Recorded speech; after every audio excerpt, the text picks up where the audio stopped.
Train अपनी गति से चली जा रही थी। चारों तरफ काली रात का सन्नाटा था। ट्रेन सब कुछ अपने पीछे छोड़ती जा रही थी। करीब 1 घंटे के बाद ट्रेन एक स्टेशन पर जाकर रुकी। स्टेशन पर रात की उस हल्की शोरगुल में मेरी नींद टूटी। मैंने अपनी कलाई में बंधी घड़ी के में टाइम देखा तो रात के 10 बज चुके थे। ट्रेन 2 घंटे लेट पहुंची थी। मैं फौरन उठा और अपना सामान उठाकर चलने लगा। तब तक कुछ यात्री उतर चुके थे। स्टेशन पर ज़्यादा भीड़ नहीं थी। कुछ यात्री उतरे थे, कुछ दूसरी ट्रेन का इंतज़ार कर रहे थे और कुछ उस ट्रेन में सवार हो चुके थे। थोड़ी देर में ट्रेन का हॉर्न सुनाई दिया और वो यात्री को लेकर उनकी मंजिल की ओर चल पड़ी। मैं पास के सरकारी हैंडपंप से हाथ मुंह धोने के बाद अपनी प्यास बुझाई और अपनी मंजिल की ओर चल पड़ा। यहाँ से मेरी बुआ का गांव 3-4 किलोमीटर दूर है। रात का समय है और ना कोई साधन। मैं रेलवे स्टेशन के बाहर निकल आया और एक सड़क पर आ गया। सड़क सुनसान थी।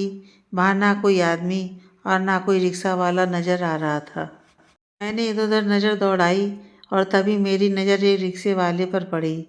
उसने मुझे देखकर अपना रिक्शा रोक दिया और मुझसे कहने लगा, कहिए बाबूजी, कहाँ जाना है? मुझे थोड़ी राहत मिली। चलो, कोई तो मिला मुझे, मैंने कहा। मुझे रामपुर जाना है, रिक्शे वाले ने कहा। आइए, आपको रामपुर पहुंचा देंगे। मैं रिक्शे पर सवार हो गया और रामपुर की ओर निकल पड़ा। करीब आधे घंटे के बाद मैं रामपुर गांव के किनारे था। मैंने रिक्शे वाले को उसका किराया दिया और कच्ची पगडंडी की ओर चल पड़ा। थोड़ी देर पैदल चलने के बाद अब मैं रामपुर आ चुका था। गांव में सन्नाटा था। एक आध आदमी नज़र आता। थोड़ी देर बाद मैं अपनी बुआ के घर के सामने था। मैंने घड़ी में देखा, 10:40 हो चुके थे। मैंने घर का दरवाज़ा खटखटाया तो मेरे फुफेरे भाई राजेश ने दरवाज़ा खोला और मुझे देखकर बोला, अरे कमल, तुम आ गए? बहुत देर कर दी आने में। तब तक बुआ भी आ गईं। मैंने बुआ को नमस्ते किया और उनके पैर छुए। उसके बाद बुआ जी के यहाँ मेरा खूब आदर सत्कार हुआ। इधर उधर की खूब बातें हुईं। फिर खाना खाने के बाद हम लोग गहरी नींद सो गए। हमारी बुआ के यहाँ 4 लोग रहते हैं, फूफा, बुआ, फुफेरा भाई राजेश और छोटा फुफेरा भाई शिवम, जो मात्र 10 साल का है। फूफा जी किसी काम से गांव से बाहर गए हुए थे। दूसरे दिन मैं राजेश के साथ गांव घूमने निकला। हमारा एक दोस्त हमारे साथ हो लिया, जिसका नाम भीखू था। भीखू हम लोगों का मित्र था। उसके बाद मैं राजेश के दोस्तों से मिला और उनसे बातें हुईं। फिर हम लोग खेतों की ओर निकल गए, जहाँ पर मजदूर लोग काम में लगे हुए थे। धीरे धीरे शाम ढल गई और उसके बाद रात हो गई। रात का खाना खाने के बाद बुआ ने बिस्तर लगाया और हम लोग सोने की तैयारी करने लगे। तब तक भीखू भी आ गया। हम तीनों ने एक साथ बैठकर खूब बातें की। बातों बातों में मैंने राजेश से पूछा, अरे राजेश, तूने उस लड़की के बारे में बताया नहीं जिसका जिक्र तुमने अगली बार किया था? क्या नाम था उस लड़की का? हाँ, चंदा। अब वो कहाँ है? तुमने तो उसके साथ शादी करने का फैसला किया था।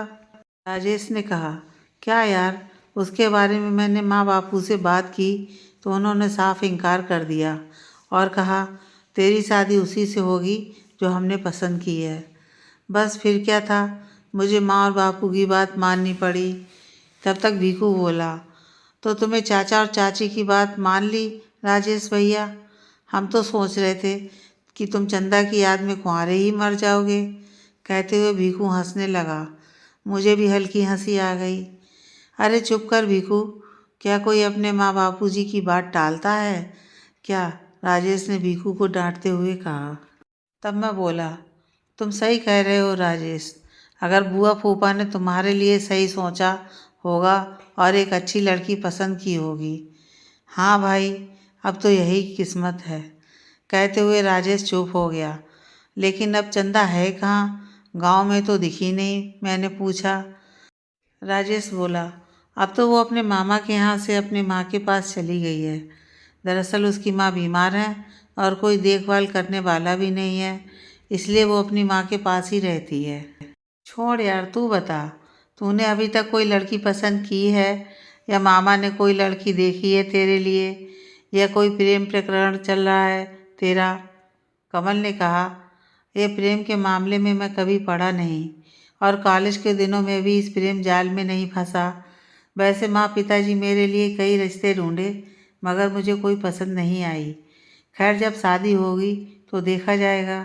राजेश बोला, हाँ यार, अभी तो हमारी उम्र मौज मस्ती की है, शादी होगी तो देखा जाएगा। क्यों भीखू? भीखू थोड़ा शरारती मिजाज में बोला, हाँ भैया, और जो चाची ने तेरे लिए लड़की पसंद की है उससे मैं शादी कर लूँगा। इसी के साथ सभी लोग हंसने लगे। इसी उधेड़-बुन में कब 10 बज गए पता ही नहीं चला। उसके बाद भीखू चला गया। तब राजेश ने कहा, अच्छा भाई, मुझे तो नींद आ रही है, मैं गहरी नींद में चला जाता हूँ। और राजेश सो गया। लेकिन मेरी आंखों से नींद कोसों दूर थी। मैं बिस्तर से उठा, बाहर निकल गया। सोचा कुछ देर बाहर टहल लेता हूँ। रात काफ़ी हो चुकी थी। बाहर घनघोर सन्नाटा था। एक दो आदमी कहीं दिखाई पड़ जाते। चलते चलते मैं घर से दूर निकल आया और कुएं की मुडेर पर आ गया। तभी अचानक मेरी नज़र एक लड़की पर पड़ी जो कुएं से पानी भर रही थी। मैं उसके पास गया। देखा वो लड़की बेहद सुंदर और सीधी सादी थी। घाघरा चोली पहने हुए, हाथों में कंगन, बालों में जूड़ा, बड़ी बड़ी आँखें। उसने पानी से भरी बाल्टी उठाई कि तभी उसकी नज़र मुझ पर पड़ी। मैंने पूछा, कौन हो तुम और इतनी रात गए यहाँ? जी, मेरा नाम रज्जू है, कुएं पर पानी भरने आई थी। इतनी रात को? मैंने पूछा। उसने कहा, जी हाँ, यहाँ सुबह सुबह ज़्यादा भीड़ हो जाती है, इसलिए मैं रात को ही पानी भर लेती हूँ। उसके बाद उसने पानी की बाल्टी उठाई और चली गई। मैं उसे देखता ही रह गया। उसके नए नक्श, भोली सूरत मेरे दिल में घर कर गई। पहली बार मेरे दिल में एक अजीब कसक उठी। मेरी उससे कुछ बात करने की चाहत हुई तो मैं उसके पीछे लग गया, लेकिन वो किस रास्ते से निकल गई कुछ पता नहीं चला। मेरी निगाहें उसे इधर उधर खोज रही थीं, उसका कोई पता नहीं चला। काफ़ी चलने पर मैं गांव से बाहर आ गया। मेरा दिल उदास हो गया। तभी मेरी नज़र पेड़ के पास एक लड़की पर पड़ी जो रात के अंधेरे में घास फूस और कुछ लकड़ियाँ जमा कर रही थी। मैं उसके पास गया, देखा तो चौंक गया और मन में एक खुशी हुई। वो तो भाई कुएं वाली लड़की है। मैंने उत्सुकता से पूछा, अरे तुम अब यहाँ पर क्या कर रही हो? लेकिन उसने कोई जवाब नहीं दिया और लकड़ियाँ और घास फूस का गट्ठर उठाया और चल दी। मैंने उसको आवाज़ दी मगर वो चली गई और रात के अंधेरे में गायब हो गई। मेरे दिल में एक धक्का सा लगा। मैं उदास मन से वापस घर आ गया और बिस्तर पर लेट गया, लेकिन नींद नहीं आ रही थी। बार बार उस कुएं वाली लड़की का चेहरा आंखों में आ जाता। बार बार करवट बदलता और दूर अंधेरी राह पर निगाहें टिक जाती। मैं बिस्तर से उठा, राजेश की तरफ देखा। राजेश गहरी नींद में था। मैं फिर उसी राह पर निकल पड़ा। चलते चलते उसी कुएं पर आ गया तो मैंने देखा रज्जो कुएं से पानी भर रही थी। मुझे आश्चर्य हुआ और दिल में खुशी की लहर जागी।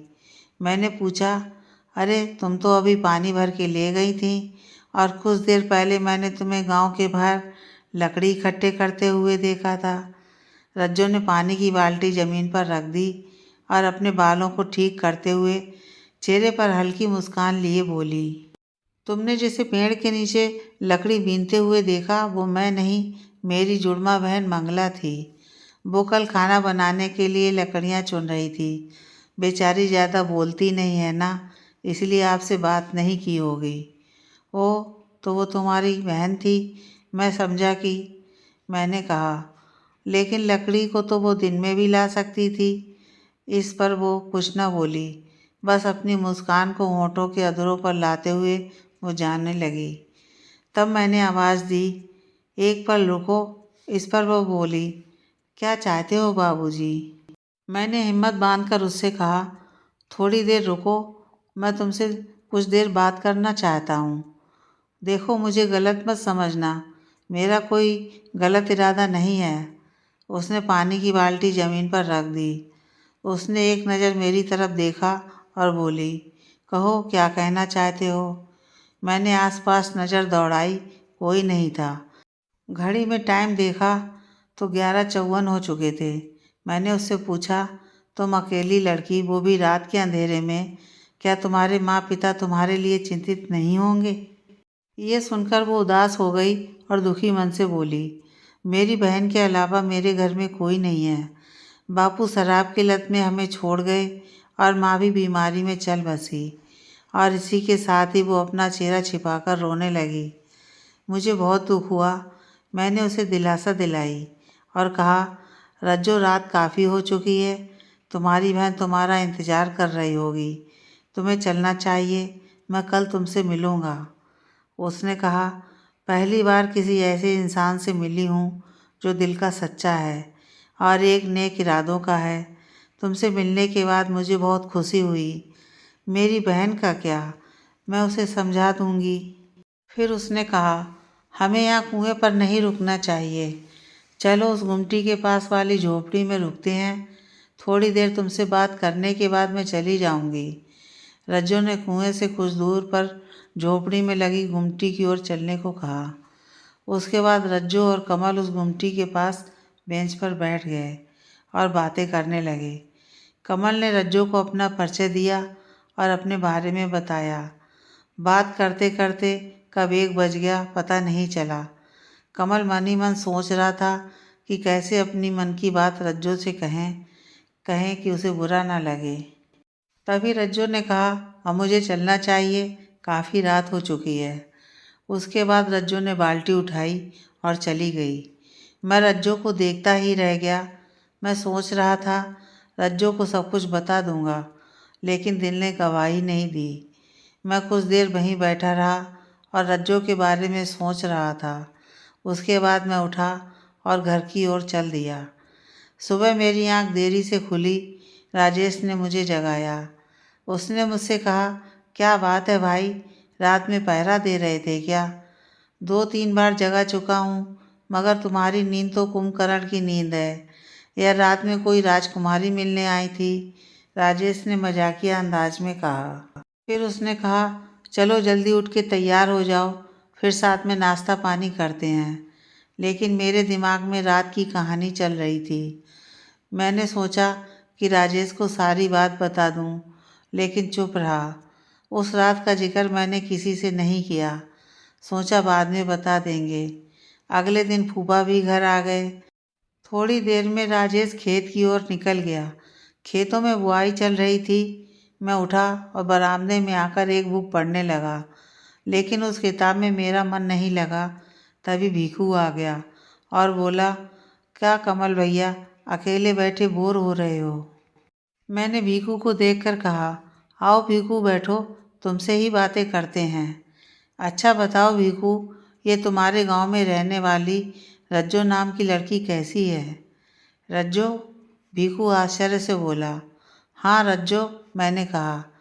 तभी वह छुटकी आई और भीखू से बोली, भीखू भैया जल्दी जाओ, तुम्हारी दादी तुमका बुला रही है वह। भीखू बोला, अच्छा कमल भैया, अभी हम जाते हैं, रात को रज्जो के बारे में सारी बातें बताएंगे। मैं असमंजस में पड़ गया। उधर फूफा जी भी खेतों की तरफ निकल गए।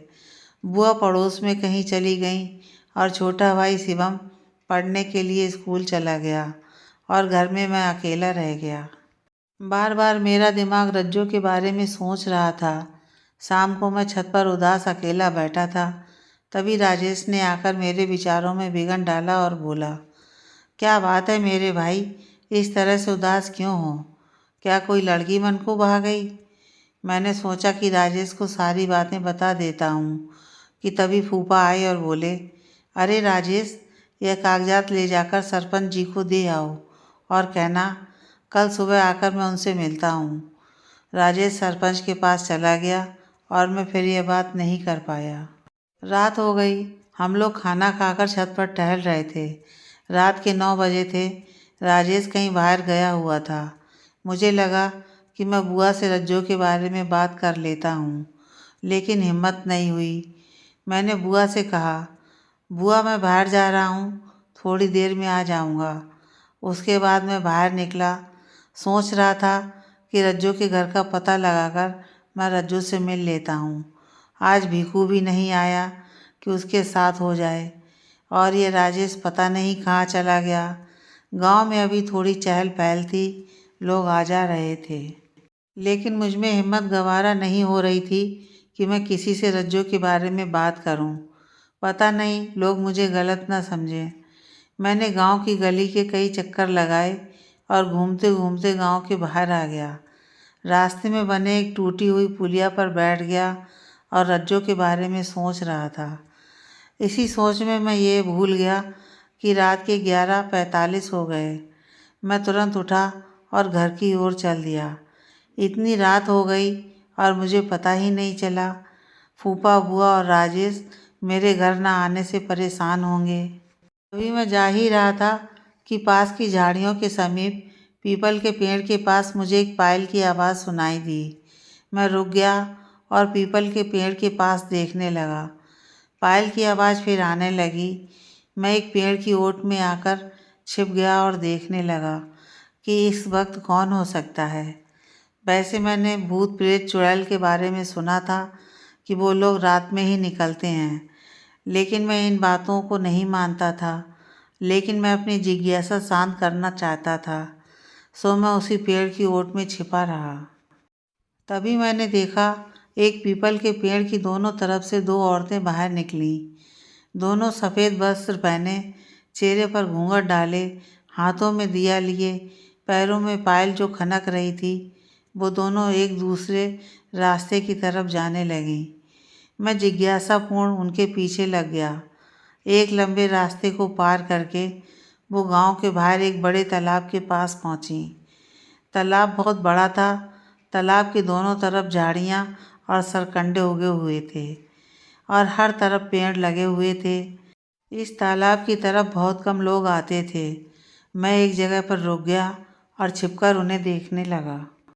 वो दोनों एक दूसरे के आमने सामने आकर खड़ी हो गईं और अपने चेहरे से घूंघट उठाया। उनके चेहरे देखकर मेरे होश उड़ गए। वो दोनों औरतें और कोई नहीं, खुद रज्जो और उसकी छोटी जुड़मा बहन मंगला थी। वो दोनों के बाल सजे संवरे, होंठों पर लाली, माथे पर बिंदिया, पूरे साज श्रृंगार के साथ वो दोनों मेरे सामने थीं। यह देखकर मैं स्तब्ध रह गया। इससे पहले मैं उनके सामने जाता, एक अजीब नज़ारा देखने को मिला।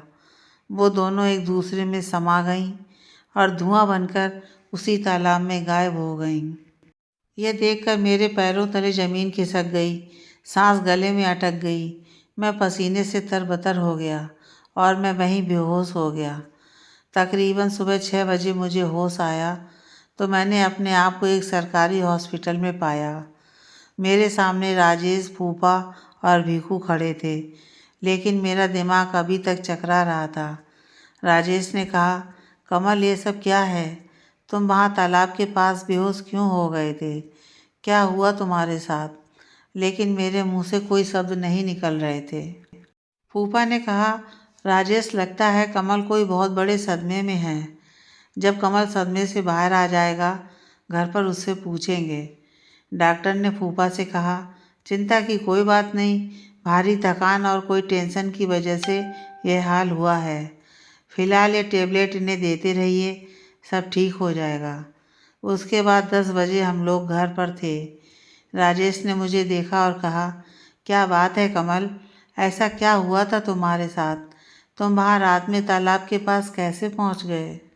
मैंने राजेश की ओर बिना देखे जवाब दिया, अगर किसी इंसान को ज़िंदगी में रोशनी के कुछ पल मिल जाएं और वही रोशनी अंधकार बनकर एक अनहोनी का रूप ले ले, तो इंसान सोचने समझने की सहन शक्ति भूल जाता है।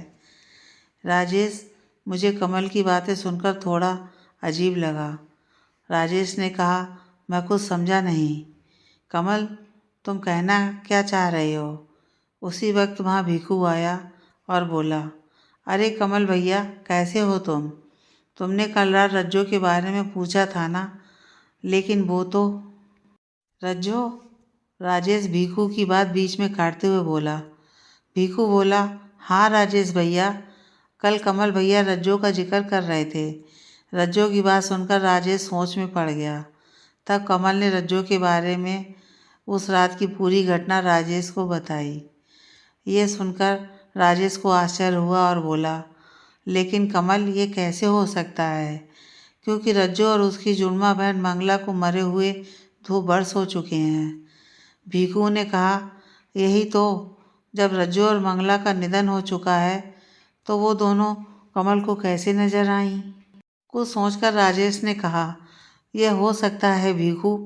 कई लोगों ने रज्जो और मंगला को रात में हर जगह देखा है, उसी तालाब, कुएं और गांव के बाहर पीपल के पेड़ के पास। कई लोगों का कहना है ये सब अफवाह है, आत्माएं नहीं होती, लेकिन जिन लोगों ने देखा वो तो यही कहते हैं। कमल ने कहा, लेकिन रज्जो और मंगला की मौत हुई कैसे? कमल ने जानना चाहा। तब राजेश ने अतीत के पीछे छुपी हुई उस कहानी को बताना शुरू किया। आज से 2 बरस पहले की बात है। हमारे गांव में रज्जो और मंगला नाम की जुड़वा बहनें रहती थीं। दोनों बहुत ही सुंदर, सुशील और संस्कारी लड़कियां थीं। उन दोनों के माँ बाप गुजर चुके थे और कोई भाई भी नहीं था। दोनों अकेली ही एक गांव के किनारे बने एक झोपड़े में रहती थीं। दोनों बहुत नेक और अच्छी इंसान थीं। गांव वालों की मदद करती थीं। सभी गांव वाले रज्जो और मंगला को बेहद पसंद करते थे। गांव के प्रधान और सरपंच जी ने गांव वालों के सामने ये बात रखी, रज्जो और मंगला जैसी सुशील और कामकाजी लड़की अनाथ नहीं है। सभी गांव वाले उसके अपने हैं, इसलिए रज्जो और मंगला का विवाह हम खुद कराएंगे और विवाह में होने वाला सारा खर्च हम स्वयं करेंगे। और रज्जो मंगला के लिए हमने वर भी खोज लिया है। यह बात जब रज्जो और मंगला ने सुनी तो उन दोनों की खुशी का कोई ठिकाना नहीं रहा। उन्हें लगा भगवान ने बाप का साया उनके सर पर डाल दिया है। उनके सपने अब पूरे होने वाले हैं। लेकिन ये सच है, जहाँ पल भर के लिए कोई खुशी आती है तो दुख भी उसके पीछे पीछे चला आता है। बिरजू बिरजू हमारे गांव का सबसे खराब आदमी था। नशेड़ी, जुआरी, आवारागर्दी, ना कोई काम काज का, गांव की लड़कियों पर बुरी नज़र रखने वाला घटिया इंसान था। उसकी नज़र रज्जो पर बहुत पहले से थी। वो रज्जो से विवाह करना चाहता था, लेकिन रज्जो ऐसे बेकार इंसान से हमेशा दूर रहती थी। एक दिन शराब के नशे में बिरजू कुछ आवारा बेकार लड़कों के पास बैठा बड़ी बड़ी हाँक रहा था। तुम लोग देखना, मैं अपनी उस छबीली रानी रज्जो को दुल्हन बनाकर अपने साथ ले जाऊंगा, तो तुम लोग देखते रह जाओगे। उनमें से एक बोला, सपने देखना छोड़ बिरजू, रज्जो तेरे हाथ से गई। कौन छीनेगा रज्जो को मुझसे? बिरजू बोला। तभी दूसरे ने कहा, क्योंकि रज्जो की शादी तय हो चुकी है। प्रधान जी और सरपंच जी ने रज्जो और उसकी बहन मंगला की शादी करने की बात कही है। तभी तीसरे ने कहा, अब तुम दारू के नशे में कीचड़ में लेटते रहो, उधर रज्जो किसी और की दुल्हन बनकर अपने ससुराल चली जाएगी। और सभी लोग ठहाका लगाकर हंसने लगे। यह सुनकर बिरजू गुस्से से लाल पीला हो गया और उसका सारा नशा उतर गया। एक दिन रज्जो कोई सामान लेकर आ रही थी। तभी बिरजू ने उसका हाथ पकड़ लिया और बोला, सुना है तू मेरा हाथ छोड़कर किसी और का हाथ थाम रही है, इसलिए हम ही इस हाथ को थाम लेते हैं। एक बात अच्छी तरह से जान ले कि हम ही तेरे सैया होंगे। रज्जो ने अपना हाथ छिटक लिया और एक जोरदार थप्पड़ बिरजू के गाल पर जड़ दिया। थप्पड़ खाकर बिरजू तिलमिला गया। आसपास के लोग इकट्ठा हो गए। रज्जो ने कहा, यह थप्पड़ खाने के बाद बात समझ में आ गई होगी कि तुम्हारे जैसे आवारा, लफंगे, शराबी इंसान के साथ जीवन बिताना तो दूर, एक पल रुकना मुनासिब नहीं है। उसके बाद रज्जो वहाँ से चली गई और बिरजू बेइज्जत होकर रह गया। उस रात की बात है जब वो पल आया जिससे पूरा गांव दहल गया। रात का समय था, लगभग 11:30 बजे हुए थे। गांव में सन्नाटा छाया हुआ था। रज्जो और मंगला अपने घर में सो रही थीं। तभी वहाँ रज्जो से बेइज्जत हुए बदले की आग में झुलसता हुआ बिरजू आया। उसके एक हाथ में मिट्टी का तेल था और मन में गलत इरादे। उसने मिट्टी का तेल उस झोपड़ी में चारों तरफ डाल दिया और माचिस निकालकर उस झोपड़ी में आग लगा दी और झोपड़ी धू धू करके जलने लगी। बिरजू जलती हुई झोपड़ी को नफरत भरी निगाहों से देख रहा था। तभी रज्जो की नींद टूटी और जलती हुई झोपड़ी को देखकर उसकी चीख निकल गई। वो बेतहाशा घबरा गई। उसने मंगला को झिझोड़ा, मंगला मंगला उठो, देखो हमारे घर में आग लग गई है। ये दृश्य देखकर मंगला बहुत ज़्यादा डर गई। दीदी, ये आग कैसे लग गई? पता नहीं मंगला, ये सब कैसे हो गया। तब तक आग काफ़ी हद तक बढ़ गई थी। रज्जो और मंगला चीखने और पुकारने लगीं, बचाओ बचाओ, कोई है। उसी समय एक शख्स कहीं से लौट रहा था। जब उसने देखा कि झोपड़ी में आग लगी हुई है और अंदर से चीख पुकार की आवाज़ आ रही है, तो वो बेतहाशा घबराया और मदद के लिए गांव में शोर मचा दिया। गांव के सभी लोग तुरंत बाहर आ गए और जलती हुई झोपड़ी को देखकर सभी के होश उड़ गए। तब तक बिरजू वहाँ से भाग चुका था। गांव वालों में भगदड़ मच गई। सभी ने आग बुझाने की कोशिश की, मगर आग इतनी विकराल रूप ले चुकी थी कि बुझ नहीं रही थी। किसी की हिम्मत नहीं हो रही थी कि आग में कूदकर उन दोनों को बचाया जा सके।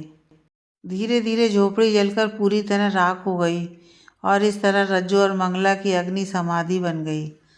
पूरे गांव में रज्जो और मंगला की मौत का हाहाकार मच गया। सभी गांव वाले इस हादसे से बहुत दुखी थे। उन्होंने रज्जो और मंगला को बचाने की पूरी कोशिश की, लेकिन कामयाब नहीं हुए और उसके कुछ दिन के बाद लोगों ने रज्जो और मंगला की आत्मा को गांव के इर्द गिर्द भटकते हुए देखा। कभी कुएं के पास तो कहीं पेड़ के इर्द गिर्द, गांव से बाहर और पीपल के पेड़ के पास। कुछ लोग तो इस बात को मानते ही नहीं हैं। कई लोगों का यह भी मानना है कि आज भी रज्जो उस कुएं से पानी भरकर जली हुई झोपड़ी में डालती है और मंगला गांव के बाहर उसी पेड़ के पास लकड़ियां और घास फूस खरपतवार बीनते नजर आती है और अपने जले हुए घर को बनाती है।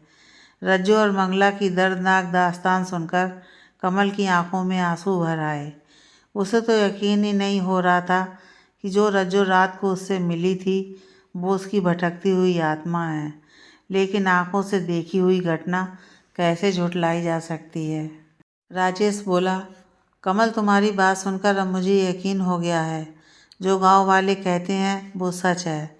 तभी भीखू बोला, और वो कमीना बिरजू उसी दिन से गांव से लापता है। गांव के प्रधान और सरपंच जी उसकी तलाश करवाई, मगर उसका कहीं कुछ पता नहीं।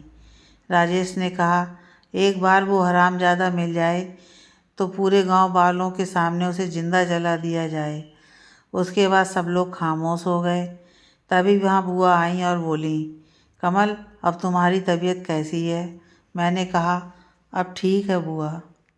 बुआ ने कहा, चलो सब लोग चलकर खाना खा लो। उसके बाद राजेश, तुम्हें खेती के लिए निकलना है।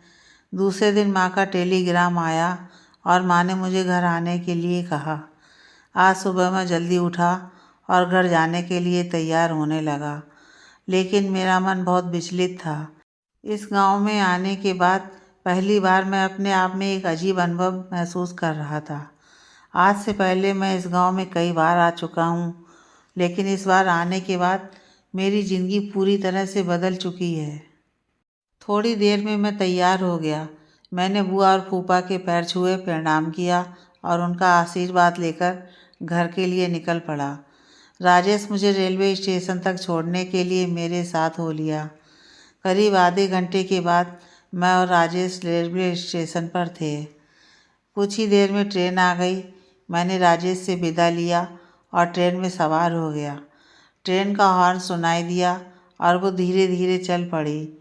ट्रेन में बैठे बैठे मेरे मन में कुछ यादें थीं। मेरे साथ पहली बार ऐसा हुआ था कि उस रात का वो साथ एक रूह का साथ था। मेरे मन में बेचैनी भी थी और दिल में अजीब इत्तेफाक। आज इस बात को गुजरे हुए पूरे 5 वर्ष हो चुके हैं, मगर मेरे दिलो दिमाग में रामपुर में हुई वो घटना जो राजेश ने बताई थी और वो रात की मुलाकात अभी भी जिंदा है। अगर किसी के सपनों का आशियाना टूट जाए तो मरने के बाद उसकी आत्मा उस सपने को साकार करती रहती है और अच्छे इंसानों के लिए वो एक सदात्मा बन जाती है और बुरे लोगों के लिए प्रेत आत्मा।